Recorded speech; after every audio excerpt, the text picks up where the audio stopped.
آئیے دیکھتے ہیں، قرض سے پریشان ہو کر امام نے مدینہ مسجد میں پھانسی لگائی۔ اب دیکھیں یہ سوسائڈ ہے یا پھر قتل ہے، یعنی یہ خود سے انہوں نے اپنی جان دی یا کسی نے ان کی جان لی ہے۔ تو اگر تمام خبروں پہ غور کریں گے تو اس سے بات واضح ہو جائے گی کہ امام صاحب کو لوگوں نے اس طرح سے پریشان کیا ہوگا کہ جس بنا پہ انہیں یہ لگا کہ جینے سے بہتر ہے مر جانا۔ لہٰذا دیکھیں کہ امام نے لگائی پھانسی، پاس ملا سوسائڈ نوٹ۔ نوٹ کون لکھتا ہے؟ وہ جو کسی کی وجہ سے اپنی جان دیتا ہے۔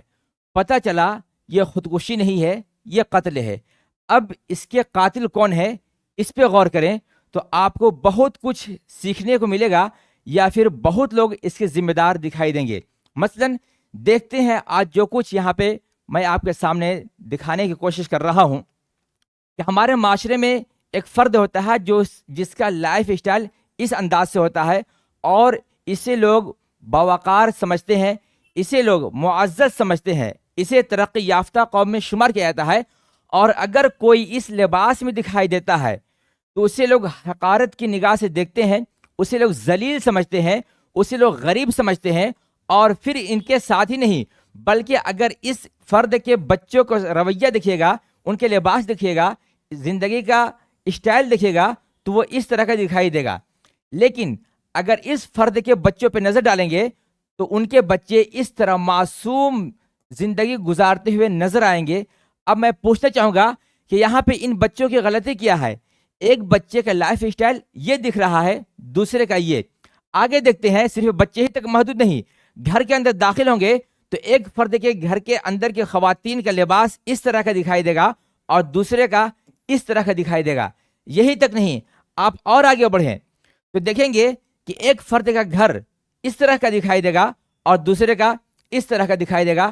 آخر یہ سب تبدیلیاں، یہ سب دونوں میں فرق کیوں ہے؟ آگے دیکھتے ہیں کہ ایک فرد کی سواری کا انتظام اس طرح سے ہوگا اور دوسرے کی سواری اس طرح سے ہوتی ہے۔ ایک اس پہ سفر کرتا ہے، دوسرا اس پہ سفر کرتا ہے۔ پھر یہی تک نہیں، حد تو یہ ہے کہ اب مرنے کے بعد بھی غریب اور امیر میں فرق دکھ رہا ہے کہ اگر کوئی غریب انسان دنیا سے جاتا ہے تو اس کی عام قبر بنا دی جاتی ہے، اور اگر کوئی امیر ترین لوگ میں سے کوئی انتقال کرتے ہیں تو پھر ان کے قبرستان کے سامنے اس طرح کے بڑے سے بورڈ لگائے جاتے ہیں اور ان کا نام، نسب اور جو منصب ہے وہ سب کچھ لکھا جاتا ہے۔ آگے میں پوچھنا چاہوں گا کہ یہ جو آپ اب تک فرق کرتے آئے، کیا یہاں بھی یہ فرق کریں گے؟ قبر کے اندر کے حالات میں بھی یہ قبر کھودی جاتی ہے تو اس طرح سے ہوتی ہے، لیکن پھر آتا ہے عمل، حساب و کتاب۔ جب حساب و کتاب ہوتا ہے اس کے بعد سے یہ قبر حدیث کی روشنی میں یا تو جہنم کا گڑھا بنا دیا جاتا ہے یا جنت کی کیاری، اور یہ ڈیپینڈ کرتا ہے عمل پہ کہ کس انسان کا عمل کیسا ہے۔ پھر دیکھیں کہ ہمارے معاشرے میں جو اتنے ساری کچھ دیکھنے کو مل رہے ہیں اس کا ذمہ دار کون ہے اور یہاں تک ہماری قوم کیسے پہنچی؟ تو آپ دیکھیں گے کہ ہمارے قوم کے سرمایہ، ہمارے قوم کے جو ہماری قوم کی جو دولت ہے، ان کے جو سرمایہ ہے وہ کہاں خرچ ہو رہے ہیں؟ تو وہ خرچ ہو رہے ہیں ان قوالوں کے سامنے پیسہ لٹانے میں۔ اس طرح سے پھر ادھر دیکھیں گے دوسرے بھیڑ میں، اور نہ جانے کہاں کہاں۔ میں زیادہ تفصیل میں جانا نہیں چاہوں گا، بس اس قرآن کی آیت کے روشنی میں میں لوگوں سے سوال کرنا چاہوں گا کہ کیا آپ نے اس آیت کو کبھی پڑھا؟ اور وہ آیت ہے سورہ زلزال، سورہ زلزال کی آیت نمبر 99، سورہ زلزال جس کا نمبر 99 نمبر پہ آتا ہے، اور اس کی آیت نمبر ہے 7 اور 8۔ اب اس کی تلاوت میں کرتا ہوں، دیکھیں اللہ فرماتا ہے فَمَن يَعْمَلْ مِثْقَالَ ذَرَّةٍ خَيْرًا يَرَهُ وَمَن يَعْمَلْ مِثْقَالَ ذَرَّةٍ شَرًّا يَرَهُ۔ اس کا آسان سا ترجمہ دیکھیں تو جو ایک ذرے بھر بھلائی کرے اسے دیکھے گا، یعنی جو کوئی ایک ذرے کے برابر ہی بھلائی کرے گا وہ اسے دیکھے گا۔ کب؟ مرنے کے بعد، حساب و کتاب کے وقت۔ اور پھر جو ایک ذرہ بھر برائی کرے اسے دیکھے گا۔ معلوم کیا ہوا؟ آج جو لوگ جو کچھ کر رہے ہیں وہ یہ نہ سوچے کہ وہ بچ نکلیں گے۔ اگر کوئی بھلائی کر رہا ہے تو اسے اس کا بدلہ ملے گا، اور کوئی اگر برائی کر رہا ہے تو اسے اس کی سزا ملے گی۔ آگے دیکھتے ہیں کہ حضرت عبداللہ بن عباس رضی اللہ تعالی عنہما سے مروی ہے کہ ہر مومن اور کافر کو قیامت کے دن اس کے نیک اور برے اعمال دکھائے جائیں گے۔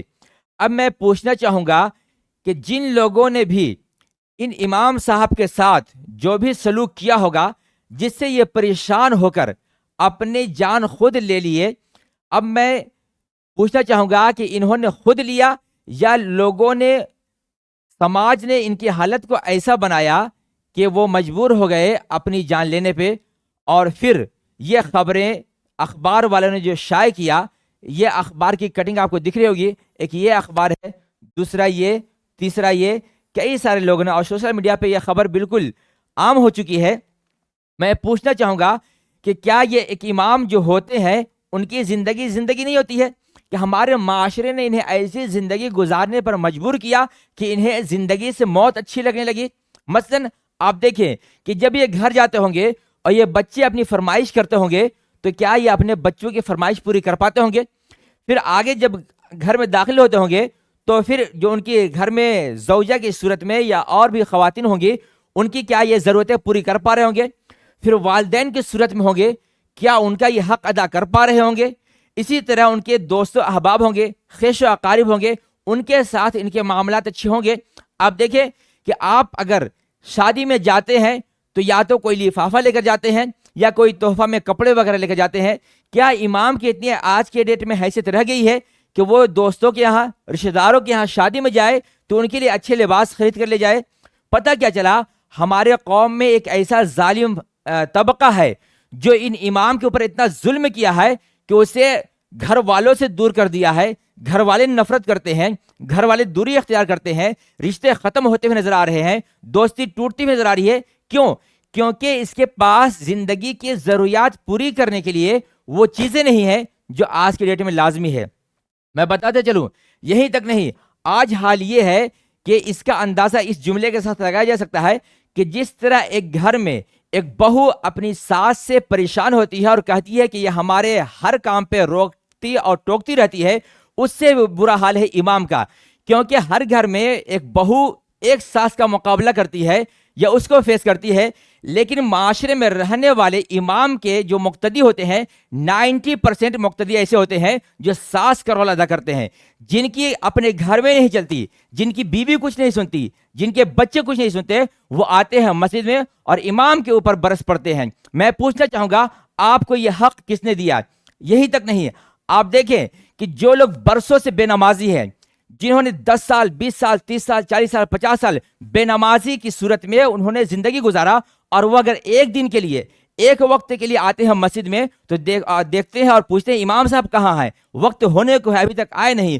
اگر امام صاحب کسی مجبوری کی وجہ سے 2 منٹ لیٹ ہو جاتے ہیں تو لوگ حساب لینے لگتے ہیں۔ میں پوچھنا چاہوں گا، آپ نے جو 10 سال 20 سال 50 سال تک نماز چھوڑا ہے، اس کا حساب کون دے گا، اور اس حساب سے آپ کیسے بچ پائیں گے؟ یہی تک نہیں، آپ دیکھیں کہ امام کی تنخواہ کی جب بات آتی ہے تو حالت یہ ہوتی ہے کہ لوگ غربت کا رونا روتے ہیں، لیکن وہی قوم جب قوالی میں جاتی ہے تو نوٹ اڑاتے ہوئے نظر آتے ہیں۔ دوسرے باباؤں کے بارگاہ میں جاتے ہیں تو وہ ان کے ہاتھ کو چومتے ہوئے ان کے قدموں میں سب کچھ نچھاور کر دیتے ہیں۔ کوئی پیر صاحب آ جائیں تو جتنا امام کی تنخواہ سال بھر کی نہیں ہوتی ہے، اتنا وہ ایک دن میں انہیں نذرانہ پیش کر دیتے ہیں۔ میں پوچھنا چاہوں گا، یہ طریقہ آپ کو کس نے دیا اور آپ نے کہاں سے سیکھا؟ تو جان لیں، آج اگر آپ اپنی منمانی کر رہے ہیں تو یہاں تو یہ سب کچھ آپ کو میسر آ جائے گا۔ مثلاً یہ لباس پہن کر آپ زندگی گزاریں گے، اس طرح سے اپنے گھر والوں کو بھی خوشیاں دیں گے، اس طرح سے اپنے گھر کو بھی چمکائیں گے، اس طرح سے آپ مہنگی گاڑی سے بھی چلیں گے، لیکن پھر جو مرحلہ آتا ہے یہ یہاں کا، اور ہو سکتا ہے یہاں بھی آپ اپنی قبر کو بہتر بنا لیں، ماربل اور ٹیلس لگا لیں، لیکن جب اس کے اندر کے معاملات ہوں گے، حساب و کتاب ہوگا، منکر نکیر آئیں گے، اور بھی آپ کے زندگی کے تمام لمحے کا جب جائزہ لیا جائے گا، یعنی پوچھا جائے گا، تو اس وقت آپ کو کون بچائے گا؟ لہٰذا اپنی موت کو یاد کریں، موت کے وقت ہونے والی تکلیف کو یاد کریں، اور پھر اس کے بعد جہنم کے گڑھے کو یاد کریں، ورنہ یہ دنیا آپ کو مٹی کے اندر دفن کر کے بھول جائے گی، اور وہاں جو سب کچھ سامنا کرنا ہوگا وہ آپ کو ہوگا۔ اس لیے پھر اپنی قوم سے میں گزارش کرنا چاہوں گا کہ اگر آپ کی صلاحیت نہیں ہے امام رکھنے کی تو آپ مت رکھیے، مسجدیں ویران ہو وہ آپ سمجھیں گے. اگر آپ کی صلاحیت نہیں ہے کہ آپ اس کی ضرورت کو پورا کر سکتے ہیں، کیونکہ آپ کو یہ بتا دیا گیا ہے یا پتہ نہیں آپ نے یہ اپنا من پسند طریقہ اپنا لیا ہے کہ آپ مینار کو تو بہت لمبا کر لیتے ہیں کہ ہاں میری مسجد کا مینار بہت ہے، لیکن اسی مینار کے سائے میں جو نماز پڑھا رہا ہے کیا اس کے قد کو بھی آپ نے بلند کیا ہے؟ یہی تک نہیں، آپ دیکھیں کہ مسجد کے استنجا خانے ٹوائلٹ کا حال یہ ہوتا ہے، وہاں ماربل ٹیسٹ لگا ہوتا ہے، لیکن جب اسی ممبر پہ خطبہ دینے والے امام کے گھر کی حالت دیکھتے ہیں تو کچھ اس طرح کا دکھائی دیتا ہے جسے دیکھ کر نہایت افسوس ہوتا ہے کہ اس گھر میں زندگی گزارنے والا انسان، اور اس سے لوگ آ کر پھر کہتے ہیں کہ حضرت دعا کر دیجیے گا میرے بیٹے کی اچھی نوکری لگ جائے. کیسی نوکری؟ کہ بیٹا کم سے کم 50,000 1,00,000 روپے کمائے.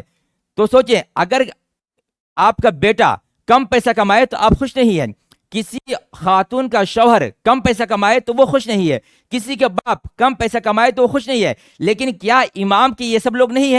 میں پوچھنا چاہوں گا امام انسان ہے یا فرشتہ؟ اگر امام انسان ہے تو واقعی اس کے ماں باپ بھی ہوں گے، اس کے بھائی بہن بھی ہوں گے، اس کے بیوی بچے بھی ہوں گے، اس کے دوست احباب بھی ہوں گے. تو کیا یہ 8,000 10,000 روپیہ میں وہ اپنی ضرورتوں کو پورا کر پا رہا ہوگا؟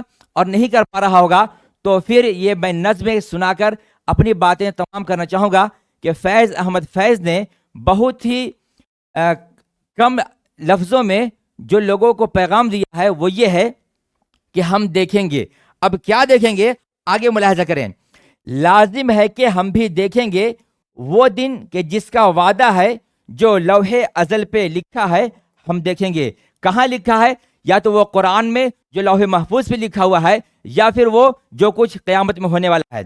تو کیا کہ جب ظلم و ستم کے کوہ گراں روئی کی طرح اڑ جائیں گے ہم محکوموں کے پاؤں تلے، یہ دھرتی دھڑ دھڑ دھڑکے گی اور ہم اہل حکم کے سر اوپر جب بجلی کڑکے گی، جب عرض خدا کے کعبہ سے سب بت اٹھوائے جائیں گے ہم اہل صفا مردود حرم مسند پہ